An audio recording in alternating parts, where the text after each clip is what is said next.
The following episode of the Comics and Crypto podcast is for informational purposes only, and anything expressed by the hosts or their guests is solely their opinion. This podcast does not constitute financial advice, and anyone wishing to invest should seek their own independent financial or professional help. Have fun and enjoy the show. Hi, I'm Sean O'Hare, and I know comics. Hi, I'm Spencer Vogel, and I know crypto. Hi, I'm Kevin Lee Loader, and I don't know shit. This is the Comics and Crypto podcast. Comics and crypto, crypto and comics, collector's world in a digital age. Comics and crypto, crypto and comics, it's where the next billionaires will be rich. Comics and crypto. What is up, VeVe fam? Welcome to episode 4, where we're going to be covering a Silver Age top 10 comics we're hoping to see come to VeVe. And today we're joined by the incredible, amazing Ali, founder of Elite Comics 11. Thanks so much for joining, Ali. Hey, thanks for having me. It's great to be here. I'm really particularly excited to talk to you about these comics because we see these quite often on Elite Comics 11. Yeah, no, we got quite a list here. So it's the ones that haven't come to VeVe yet. So there's some awesome books that already have, but this list is fire. A couple of these on this list you definitely have in your collection, don't you? Oh yeah. That's awesome. Jumping to number 10, Fantastic Four, number 49. This is the first full appearance of Galactus, the second appearance of Silver Surfer, and the first cover of Galactus and Silver Surfer. This is probably one of the most iconic covers of all time. For anyone out there who doesn't know Galactus, his powers include the power cosmic and is one of the most powerful beings in the Marvel universe, having near limitless godlike powers, being considered an unstoppable entity. Damn, that guy is. How are they going to stop him in the MCU? Do you feel it's inevitable that he's going to come to the MCU?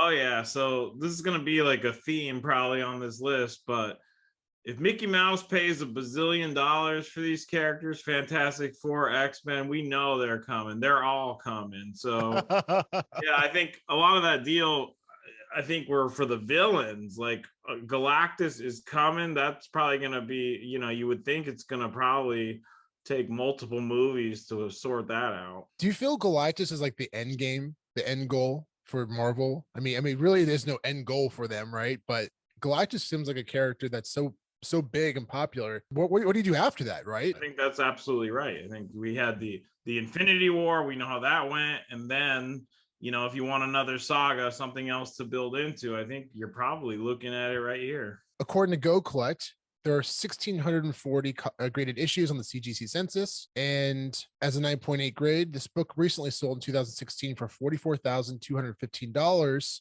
What would you estimate this would sell for today? There's only one 9.8 on the CGC census. That's incredible. Oh man, I'm really shy about these estimates on these books that they don't appear. So you never know. When you're talking about these unicorns that never come up for sale, you got to be careful because it kind of just, I hate to dodge the question, but it really does come down to how much someone's willing to pay for it. And you don't know what that person is going to be willing to pay. So. Yeah, 100%. Can I give an estimate? This is your estimate.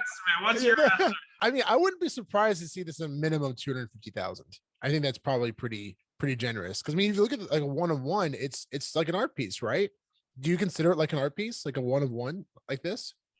How can it not be? I mean, anytime you're talking about a one-of-one, at least as we, as far as we know, yeah, that's, you've seen what some of these paintings have gone for recently. Like we talked about that in the previous episode, Secret Wars number 8, and that sold for $3 million with the Spider-Man. Oh my gosh, that's incredible.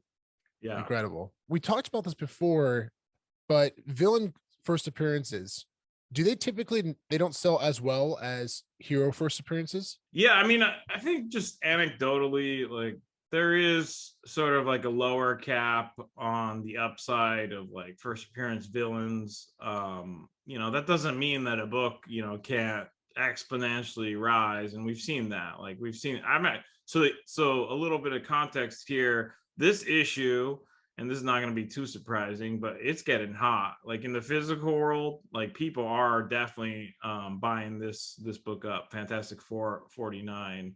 So it's been growing. And we also saw a ton of growth like in the past 6 months to a year with Fantastic Four #5, which has already dropped, first Doom.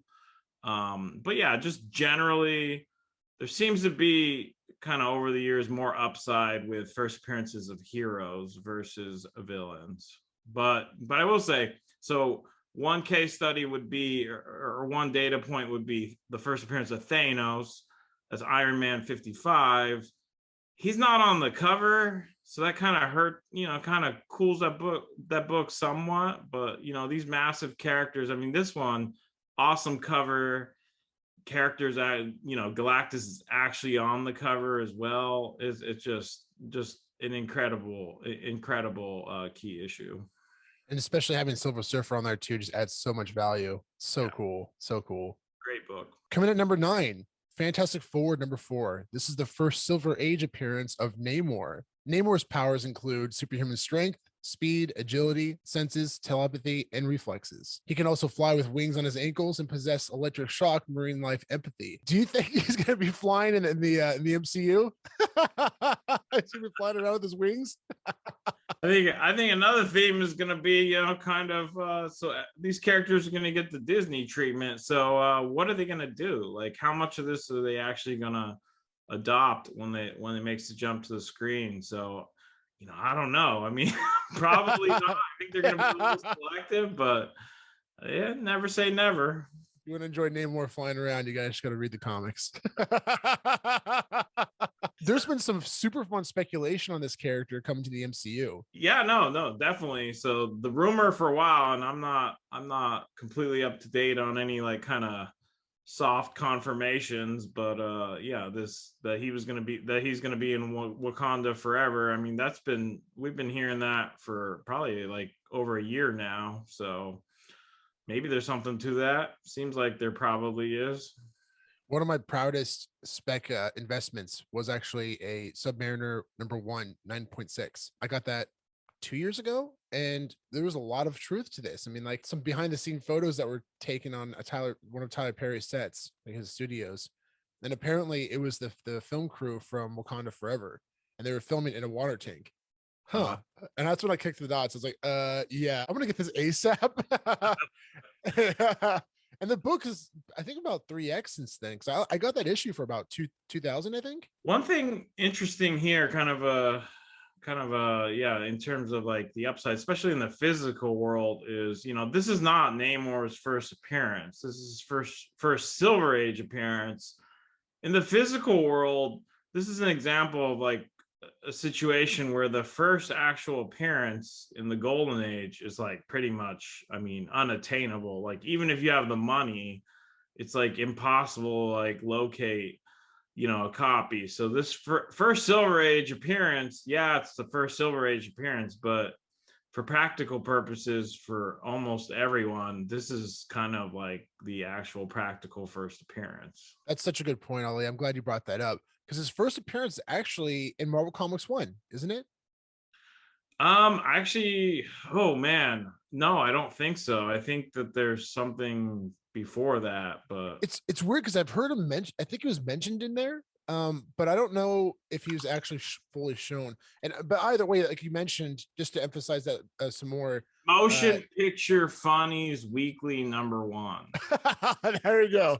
Uncirculated. Okay, so that Wow. predates Marvel Comics 1, but that's I forgot what it was exactly called, but like good luck finding either one. Good luck finding either one of those. Like given away in a movie theater as you walked in the door, and there, so crazy. You can imagine, Wow. that's like in the late 30s.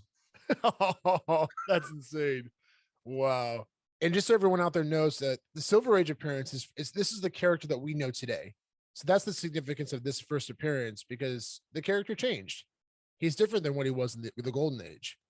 So that's what's really exciting about this first appearance. So it's kind of similar to Doctor Strange as well. Yeah, I think we've talked previously, like just kind of how, when you want to talk about values, it comes down to supply and demand, and that demand portion, I mean, a big part of that is just continued relevance. It's these the relevance is determined by kind of nowadays what we're seeing in the media and what are we seeing on the big screen. So it is, yeah, you have a good point. I mean, the closer we can kind of get to the comic equivalent of what's kind of floating around in the media, like that's where that demand's going to kick in.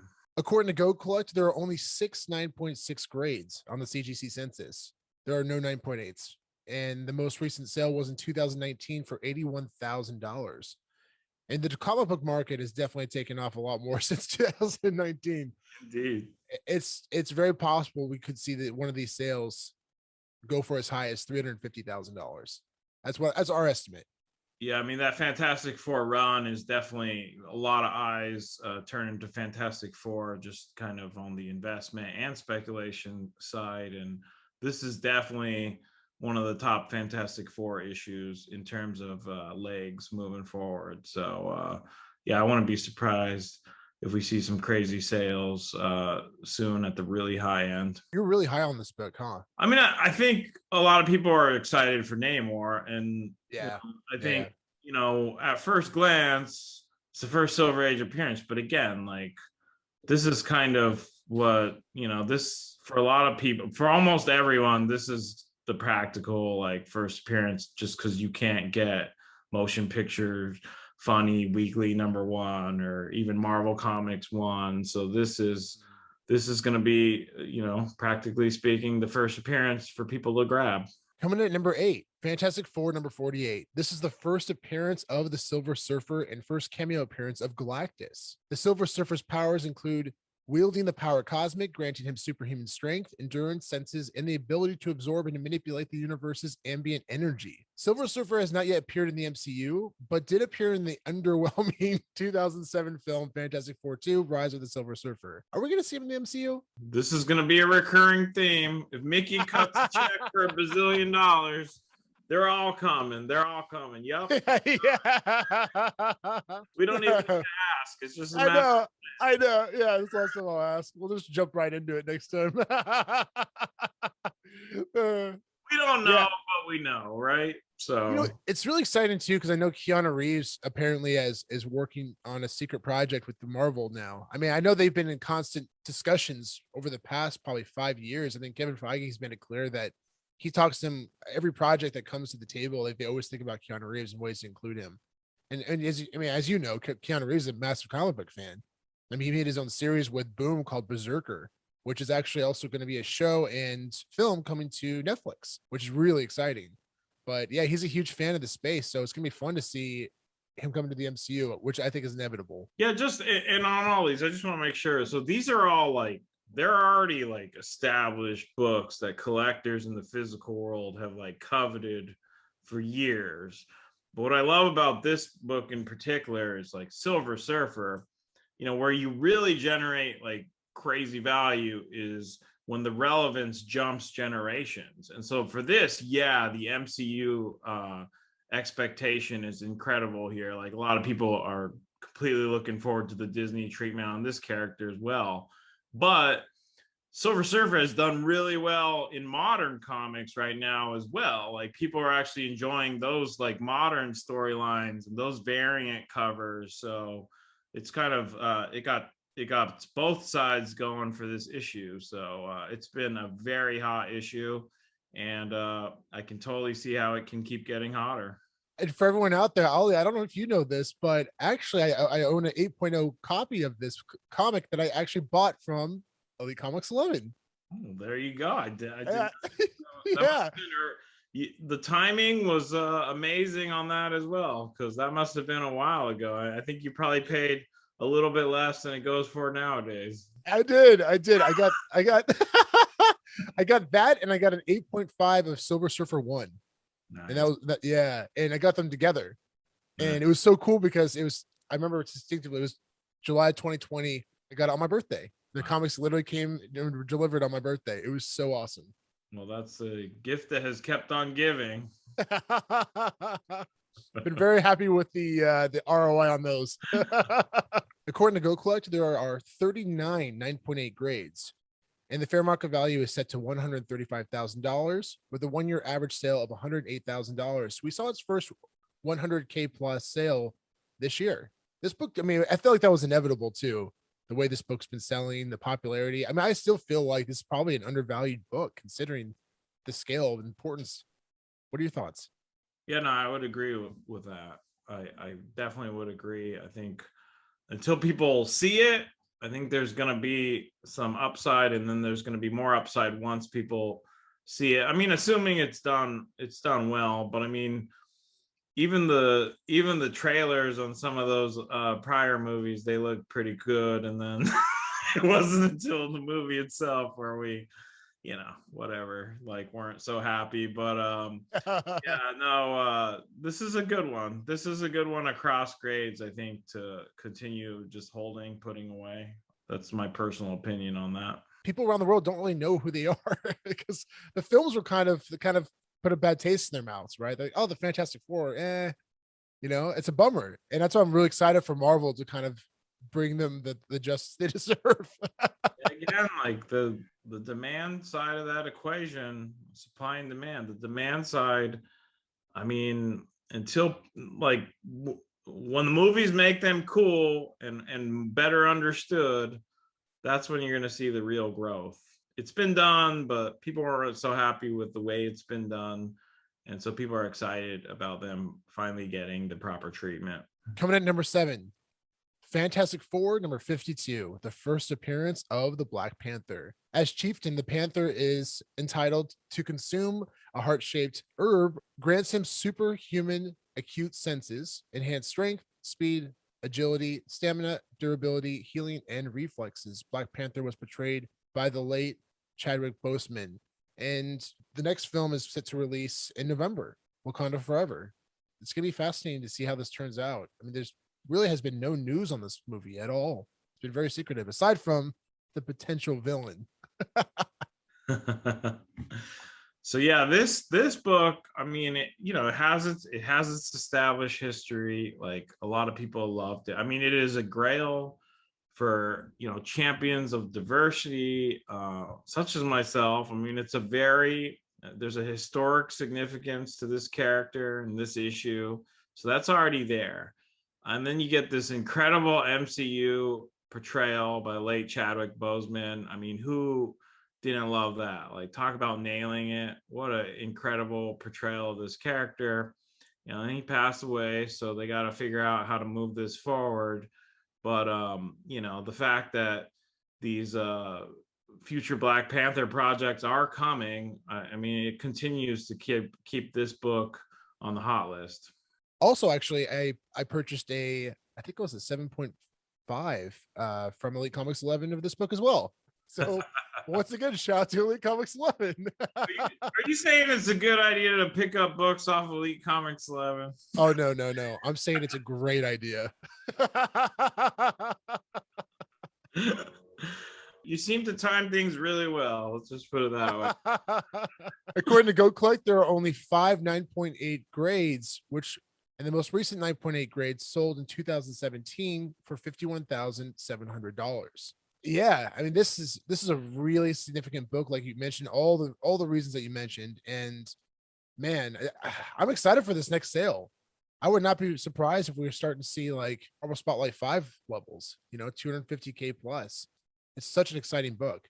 Yeah, just so on the 9.8, I mean, there's 5 of them. Just kind of a little kind of color commentary on the physical side. This, I know, people are probably focusing on a lot of digital expectations here, but just this is in the physical world. There's a lot of black on this cover. Makes it that much harder to get a 9.8 because you'd see like a lot of color breaks and stuff. So really coveted to get a book like this with this kind of color in a 9.8, a really high grade. So have you seen one in person? A 9.8? Yeah. No, in person, I think the highest I've seen, I think it was a 9.6. Like, I think it was a 9.6. I don't remember seeing a 9.8. Man, that's wild. 9.8s. It's so interesting about these comics too, especially, you see Like, for example, Journey into Mystery 85. You know, we've talked about that one for quite a while. How I mean, I personally believe that one's really undervalued because we haven't really seen a lot of the sales in its highest grade. You know, because nobody wants to sell them. And like this one, there's only 5 in existence, right? So we don't really know the true ceiling when you have one sale every 6-7 years. Yeah, no, I think the one example we saw recently was like super high grades, like you said, of Marvel Spotlight 5. I mean, there's a lot of people that are after a super high grade copy, and they kind of have this like, pent up demand. They just want to grab a copy because it's like the missing piece in their like high grade run. And then sometimes you just see an incredible like result that you're just like, what the heck happened? Well, it's because people have been waiting for years to like for one to pop up and they don't want to lose it. So you get these crazy auction results. So you never quite know. I know you guys, there's these estimates floating around, but you never quite know what's going to happen when these unicorns hit the market. It's such a delicate thing. Those are such great points, Ali. It's interesting what you brought up with Marvel Spotlight number 5. When that 9.8 sold, it was the only one on the CGC census. It was only one. Now there's 3. So it's interesting, right? So like, was that price inflated because of the FOMO? Did they go pure FOMO into that? Because it's the only, at the time you think it's one of one, but now there's 3 of them. Yeah, I mean, it probably, I mean, they like we've been talking about, people probably didn't want to lose that book, and so they, there was some bidding. But I'm sure there's 3 people that want this book. So, so now that a price has been established, it wouldn't be shocking if that's kind of the set price. That's a good point. And there's definitely 3 people that would pay $250,000 for that book. I'm sure the underbidders probably still want their copy. They probably still want to be able to own it. Yeah, definitely. Do you think with the change of whoever becomes the Black Panther, do you think that's going to affect the book in a negative way? I don't think that it's gonna affect it in a negative way.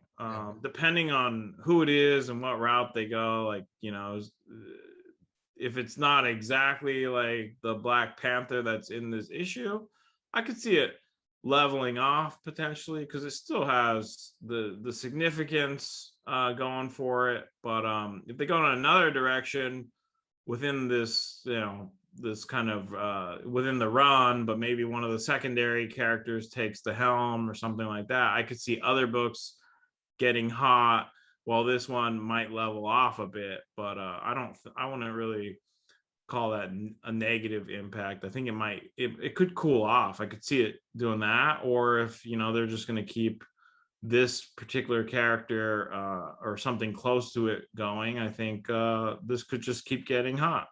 Yeah, those are really good points, because this still, at the end of the day, this is the origin. This is the original. Coming at number 6, Avengers number 1. This is the first appearance in origin of the Avengers. The Avengers made their debut in the MCU in the 2012 film The Avengers and ended with the 2019 film Avengers Endgame. It's interesting right now because in the MCU, we know the Avengers, the original Avengers, they're done. And Kevin Feige's been vocal about that. And we do know that the young Avengers are coming. How is that going to impact the value of this book moving forward? Yeah, so first team appearance book. It's a solid book. I mean, in the physical world, maybe it's not quite as exciting as some of the books we still have to get into. But this, I think, is an example of a book that, it had its pedigree already going for it, but I think it's been enhanced by just that iconic MCU portrayal. So that helped it a ton. And so moving forward, I kind of think we all just have that in our collective minds about these characters and the films we enjoyed for, it's over a decade, just kind of watching those films happen. So I think it's just kind of like memorabilia of like this shared memory that like, our entire society has moving forward. So I think that this book has that going for it, regardless of whether or not they pivot and go to a different direction with the Avengers and go to new Avengers, for example. This book represents like the pure nostalgia of the Avengers films too. So I mean that's the beautiful connection people are going to have, and they'll pay for a premium for that, I'm sure, over time. According to Go Collect, there are only 5 9.8 grades, and the most recent sold in 2018 for $194,000. So looking at today, the Comics and Crypto only estimate I would not be surprised if this sells for $500,000, which in our definition would establish it as a grail. Yeah, if you look at the last sale in 2018, I mean, a lot has happened to the market since 2018. I know it probably doesn't sound that long ago, but everything changed. Like that just feels like a different world. We know there's been a ton of growth, and most things that sold in 2018 have benefited from exponential increases. So, wouldn't shock me, but with the caveat that you never quite know what's going to happen when these unicorns come up for sale. Cautiously optimistic. Coming at number 5, Journey into Mystery 83. This is the first appearance of Thor. Thor possesses superhuman strength, speed, agility, durability, and immunity to most diseases. Thor's greatest weapon and closest ally, Mjolnir, is an enchanted hammer forged from Uru metal, which has the power over storms and can generate energy blasts known as Anti-Force. Thor is portrayed by Chris Hemsworth, and his new film, Thor: Love and Thunder, is set to be released July 8th, 2022. This is a big book. Yeah, no, this is a fan favorite. I mean, it already was. I mean, it's a beloved book. It's definitely been enhanced by, let's call it an elite MCU portrayal. I'm not aware of anyone who doesn't think that the MCU has nailed this character. I mean, it's about as good as you can imagine it getting in terms of like an MCU portrayal. And the book is currently, as we're talking, I mean, it's getting hot again because there's still more Thor movies coming. So, and just anecdotally, it's been a pretty tough book to find in general. I think this is a book that doesn't have, it probably didn't have the biggest print run out of, compared to some other books on this list. And Thor fans tend to hold on to it. So it's been tough to find in general, but particularly tough to find in the higher grades. Yeah, Chris Hemsworth is just such a blast on screen, and man, it's gonna be fun to see this next film. The trailer looks incredible. Yeah, no, it looks like a lot of fun, and I'm excited to see it. And actually, on that point, I know we were talking about kind of some, like the Fantastic Four not really being known by the collective as well as some of these other characters on the list. Well, who the heck really knew the Guardians of the Galaxy before we got the movie? I mean, Yeah, that book wasn't on anyone's radar in terms of something cool to have, but that changed drastically once that IP got the proper treatment. according to Go Collect, there are 11 9.4s and 1 9.6. One of the 11 9.4s sold for $432,000 in April 2022. So last month, really big increase in sale. And again, there's only one 9.6, so it's back to that concept of it's truly an art piece. It's just a one of one. There are no 9.8s. And the Comics and Crypto estimate is, I mean, I would not be surprised if this thing sells for over $2 million, especially if this film is as exciting and fun as we anticipate.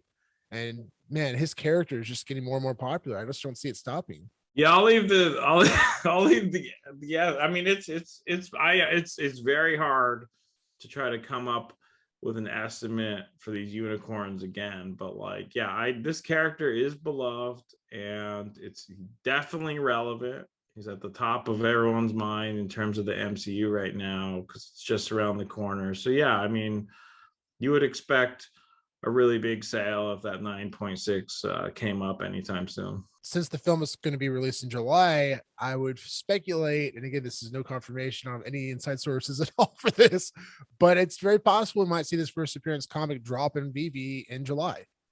We saw that with Strange Tales 110, with the drop of Doctor Strange into the Multiverse of Madness. Then we saw Vengeance 1 with America Chavez. So these first appearance comics are dropping with these films. probably likely we're going to see this in July, which I really hope, because this is going to be a lot of fun to own. Yeah, well, from the outside looking in, that makes a lot of sense. I've been looking at the timing as well, and so I would not be surprised if that's the case. Coming at number 4, Tales of Suspense 39. This is the first appearance of Iron Man. Tony Stark, aka Iron Man, possesses powered armor that gives him superhuman strength, durability, flight, and an array of weapons. Portrayed by Robert Downey Jr., Iron Man was a significant character in the MCU until his heroic demise in the 2019 film Avengers Endgame. I mean, this is going to go down purely because of Tony Stark, Robert Downey Jr.'s performance. Yeah, so this, it's in a lot of ways, it's like Journey into Mystery. Like, it already had its strong following just as a pivotal key in the Marvel universe before the MCU, but undoubtedly this is a book that has also excelled because of the portrayal in the MCU.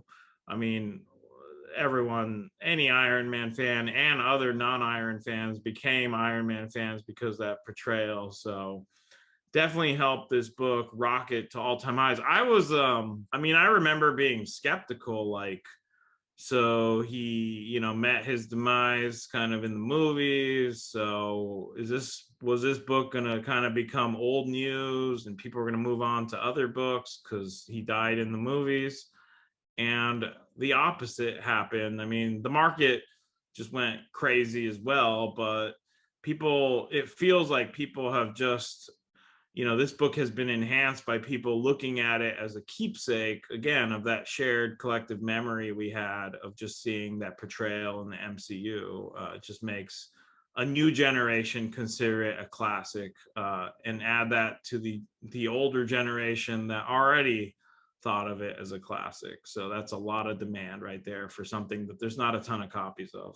Beautifully said, Ollie. And it's going to be so hard to see someone else suit up as Tony Stark. I don't see it happening anytime soon. According to Go Collect, there are 5 9.6s, and the last sale was in 2017 for $276,000. And there is one 9.8 grade on the CGC census. One 9.8 grade. That's unreal. Again, very similar to Journey to Mystery 83. I mean, I could see this being a $2 million+ book, but we'll definitely see if that ever does come to fruition. I mean, the crazy thing about this is we may never see the sale ever happen. And that's what's the crazy part about these high grades and these 1-of-1s. Man, I mean, like, just being able to actually see a sale happen is pretty historic and exciting.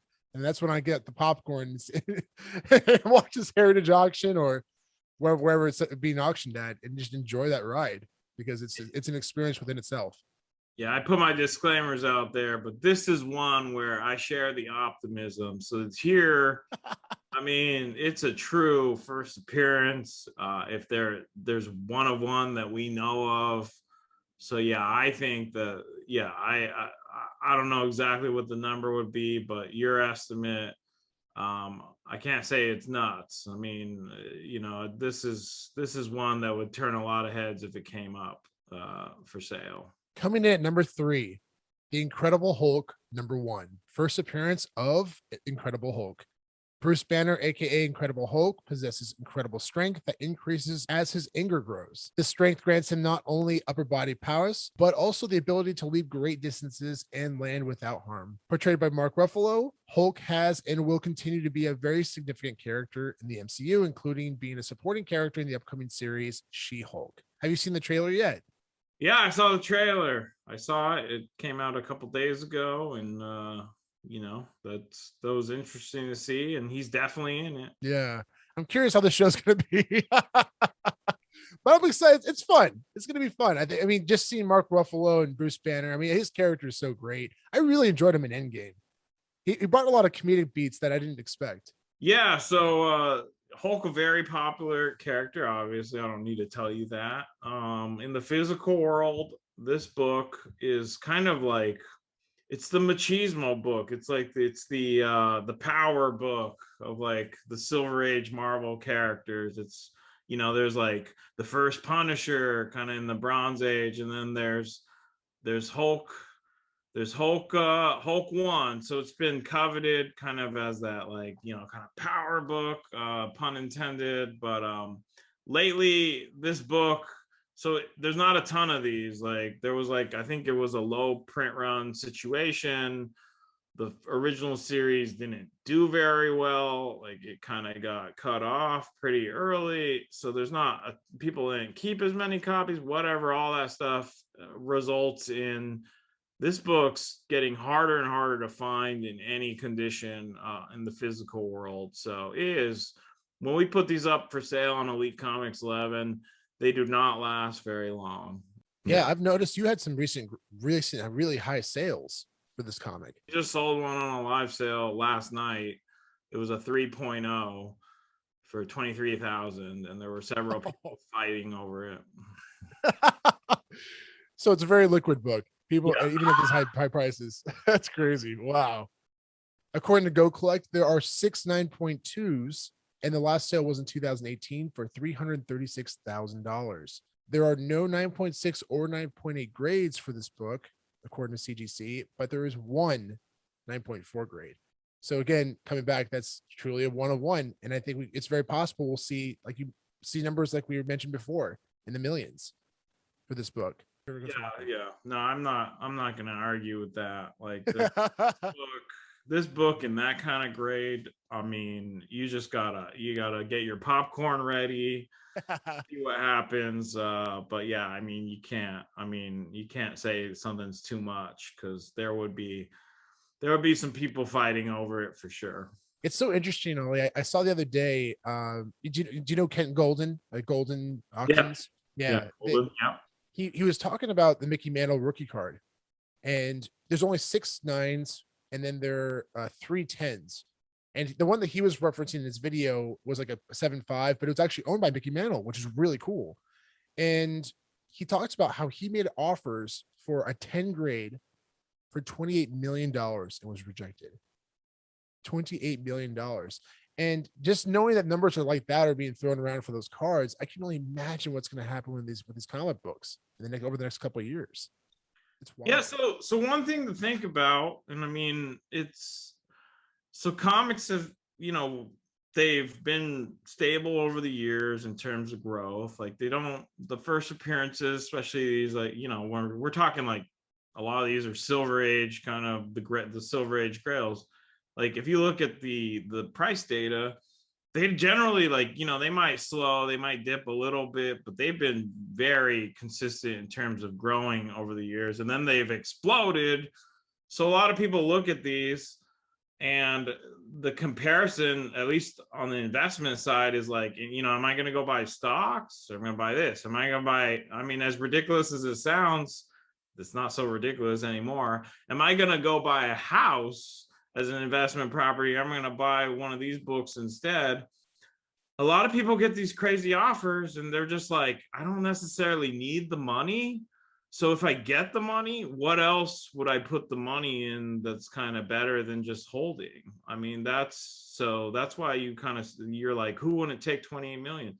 Well, how about somebody who doesn't need 28 million right now and doesn't have anything better to do with the 28 million? Oh, that's such a good point. And then the crazy thing is, too, like you said, you have the 28 million, but there's no other options to really, that's better than what they already have. Sometimes the grass is not green on the other side. and the thing is, too, like you mentioned, they probably don't need the money, and they just love that piece, and they just want to own that piece. Well, that's true too, and that makes some of these even harder to get because there's what I just talked about, but then there's what you just talked about too. So like there's an emotional component to a lot of these pieces as well that kind of just pushes people over the edge, like, oh, I'm just going to hang on to it, I can't let it go. And then the analytics support it as well lately. It's like, well, what else am I going to do with the money anyway? This is probably one of those situations where fall in love with your investment's not a terrible thing. Be a rarity right now, but yeah, these books pretty stable. Coming at number 2, this is one I'm particularly very excited for. X-Men #1. This is the first appearance of Cyclops, first appearance of Beast, first appearance of Angel, first appearance of Marvel Girl, first appearance of Iceman, first appearance of Magneto, first appearance of Professor X, and the first appearance of the X-Men. With the recent appearance of Professor X and Doctor Strange, we know the X-Men, they're coming to the MCU. Oh yeah. So we again a general reoccurring theme. The mouse does not pay a bazillion dollars unless the mouse is going to use it. So so much potential here. Yeah, those some of the movie versions we've gotten, they were good, they're decent. Like a lot of love for them. And then that obviously there's a reboot. So people are excited for the potential here. Let's see the Disney treatment on these beloved characters. So yeah, you listed off so many first appearances in this book. On a personal level, I focus on this book as the first appearance of Magneto. I mean, yeah, there's Professor X and the X-Men characters as well, but first Magneto. Magneto is one of the most popular characters across the board. So this is definitely a relevant book. And yeah, I mean, I'm excited to see X-Men, and when you get the Disney treatment, you probably also get the theme park treatment. So there's a lot. X-Men will be with us for years to come, no question about it. It's so exciting to see a book on this level have so many FAs. It's not very common you see that. So many significant FAs in one book. I mean, you also look at maybe like, Giant Size X-Men, which is, we talked about that on a previous episode, Giant Size X-Men #1, which is the first appearance of like Storm and Nightcrawler. It's the first like new generation of the X-Men, and even potentially in the more, if you look at a more modern age book, like the Young Avengers is a very interesting book as well. But this one is like, wow, it's so cool and special to see all those FAs in one book. Yeah, so for the X-Men series, like one interesting thing. So this is the X-Men book. This is X-Men #1. But in terms of I want to invest in X-Men, or I want to collect X-Men, like the X-Men, like the huge X-Men appearances are pretty consolidated. This is the top one to get, like X-Men 1. But then looking beyond that, what are the other big X-Men books to kind of get it to pick up? There's X-Men 1, there's X-Men 4, there's Giant Size X-Men, and then there's some kind of smaller keys. So it's pretty consolidated. It's 3 to 5 books, and this is the best one. So like this is a great book to hang on to or acquire if you don't have one. Like this is a good one. So yeah, and then we're talking drops. Who doesn't love the X-Men? I mean, it definitely has made the generational jump. A lot of people out there, a lot of demand for anything X-Men, and this is actually an example of a Silver Age Grail that has overcome some increased supply with increased demand. Like this is not one of the most scarce Silver Age Grails, but everyone loves the X-Men. So there's a ton of demand to make up for that. This is a great example of popularity over scarcity. Very similar. I mean, the core reference I usually go back to is like Miles Morales and Ultimate Fallout 4. There are almost 14,000 copies on the CGC census, and there's like a few thousand 9.8s, but that doesn't stop the price from going up because the demand is so high. We're seeing $3,000+ sales every week, and that's incredible. Yep. That's the importance of significance of popularity. According to Go Collect, there are 2 9.8 grades, and the last sale was in 2018 for $492,983.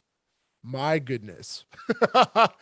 It's crazy to say that $500,000 is one of the greatest deals, but this is one of them. It absolutely is. I mean, I'm not going to name names, but if I can get an X-Men 1 9.2 with white pages, I got somebody in at 300,000 right now.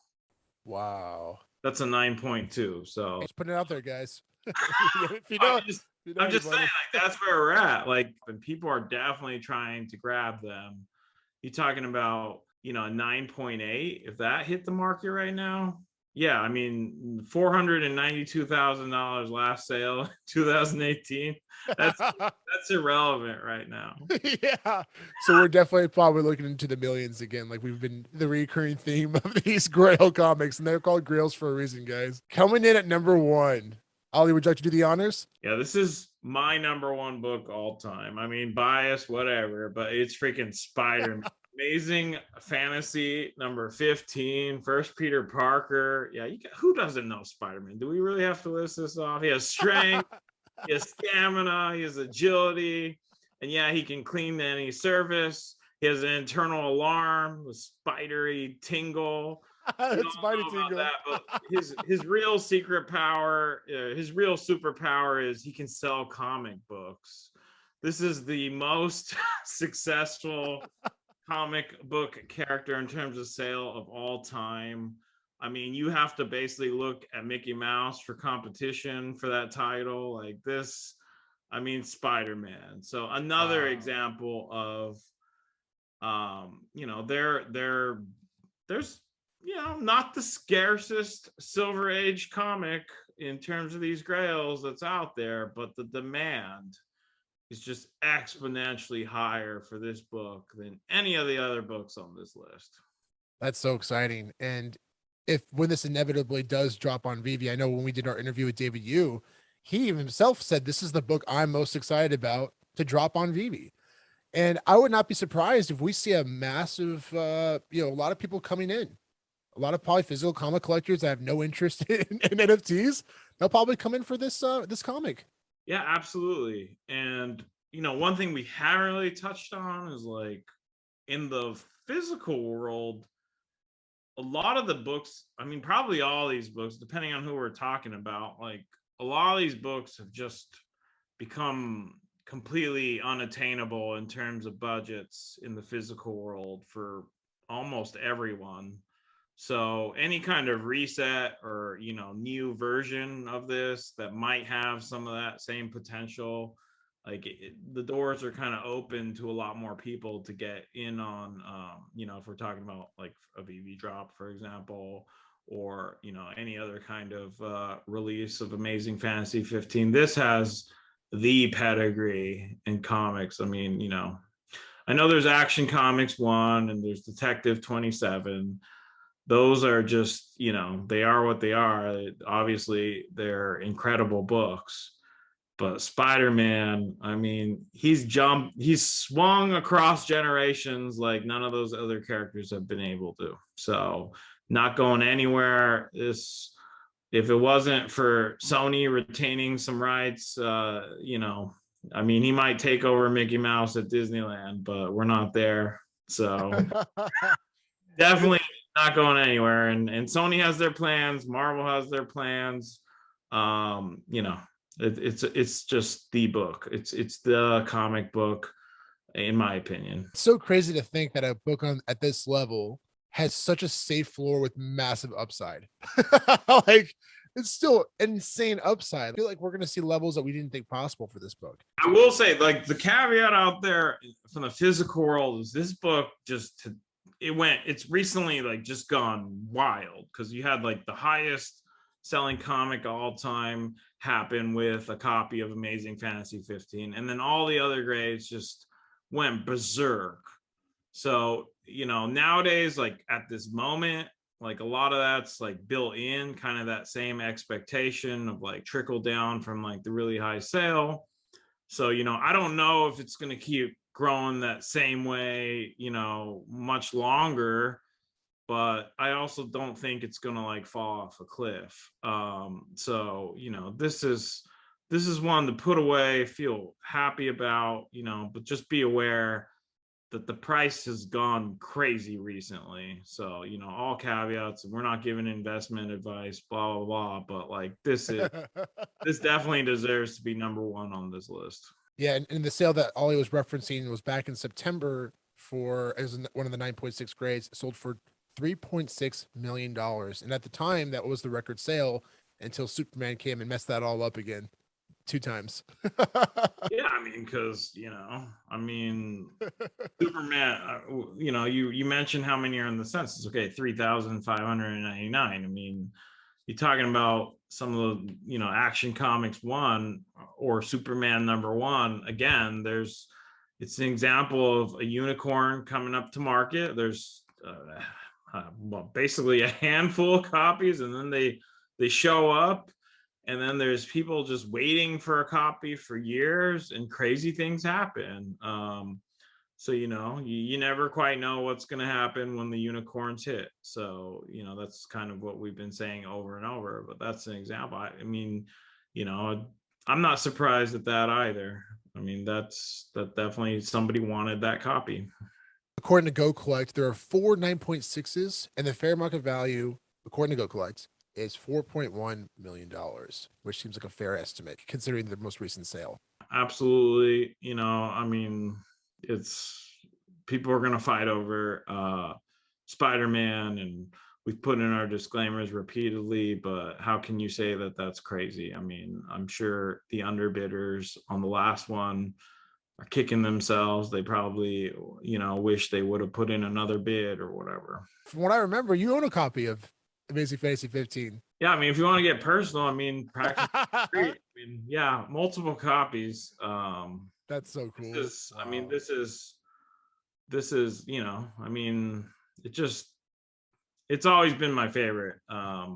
It's always been my favorite comic book. I love the Turtles, Ninja Turtles, but Amazing Fantasy is on another level. So I have to, there was a point where I actually, when I first got back into collecting, and I could actually pick up something like an Amazing Fantasy 15, there was a point where, for some dumb reason, I actually let myself sell it off, and then it was just so hard to find a replacement that when I do get them, I tend to just pretend I don't have them and just put them away, and I'm just because I just get, it doesn't feel the same not owning one.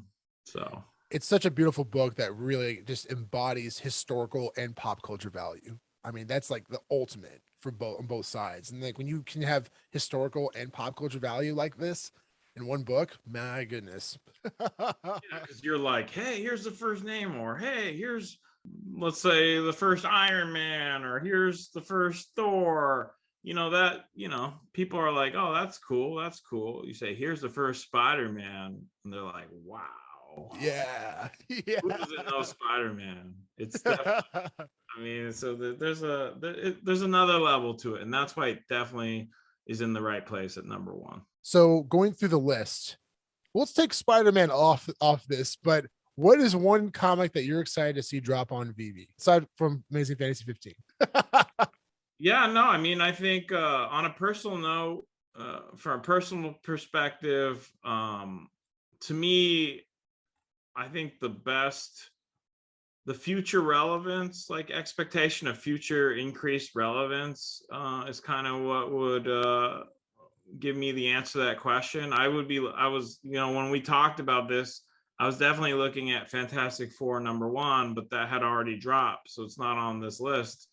So, I think we've covered it. It's X-Men number 1. I mean, other than AF-15, it would be the number 2 here in the spot. And then beyond that, I'd probably go to the first, the Fantastic Four 48 would be, the next one for me personally. And then the number 4 and 49, I would also be very interested in, again, just because of the expectation that these characters still have yet to be introduced and explained to a lot of the current generation. They don't even really understand these characters, so there's so much potential there, assuming that they're done right, because obviously the older generation hasn't loved them for decades for no reason. They're great stories and great characters yet to come. So well said. And I share that sentiment. I'm so with you. X-Men 1, to me, I had an opportunity to potentially get one, and I didn't do it. It was a 5.0 grade. I'll leave for $5K, and I just chickened out. And what a mistake. So the possibility of having a chance to get one on drop day is pretty exciting.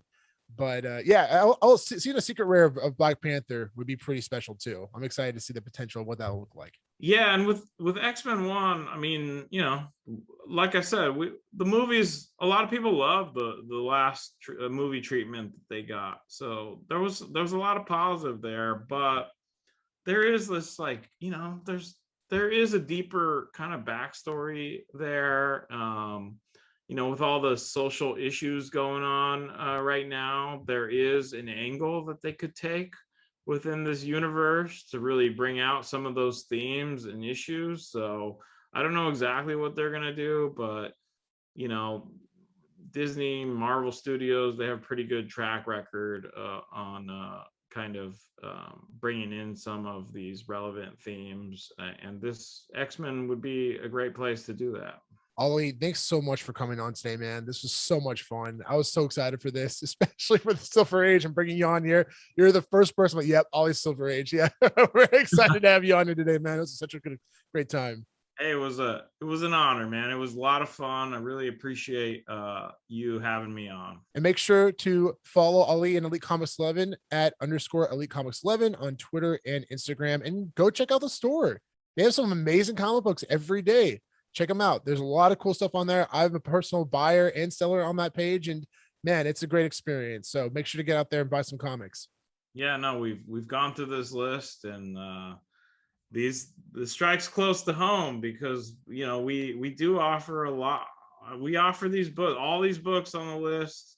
They've all come up recently. More copies are going to hit the page. If people are looking to invest or just own any of these copies, they regularly hit Elite Comics 11. So yeah, definitely check us out. And if you guys have questions too, just kind of, you feel like I'm a noob, I don't really know much about the physical world, but I'm interested, look at us as a resource for that as well. We're happy to pass along as much information as we can. That's amazing. Amazing, Ali. Yeah, and likewise, between the both of us, you're good hands, fam. So contact us anytime. I'll see you on the next one. Don't forget to stay awesome, and remember, the moon, let's go to Mars. Music is by NineFinger. Make sure to check out their music at NineFinger.com. And you can follow them on Instagram at NineFinger999. Be sure to check them out and send them some love. Comics and crypto.